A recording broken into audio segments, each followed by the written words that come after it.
Tikko nāku no vecu nodarbības, otru reizi mūžā biju. Man patīk tā sajūta, kas ir pēc, ka vienkārši runāt negribas. Bet jāpadalās ir. Un tiešām novērtēju to, kad var kādam uzticēties, būt tajā mieriņā ar sevi. Šoreiz pamēģināju ar gongu, un tās vibrācijas tiešām izgāja cauri tam ķermenim,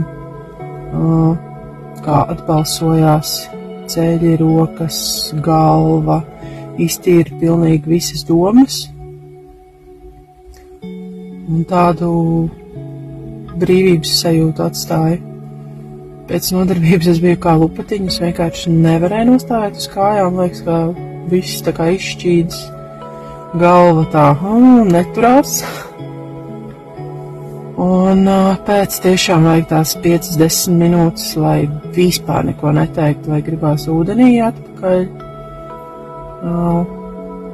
Un varētu pēc arī no sērijas neiet mājās un pabūt tādā pilnīgā klusumā tikai ar sevi. Bet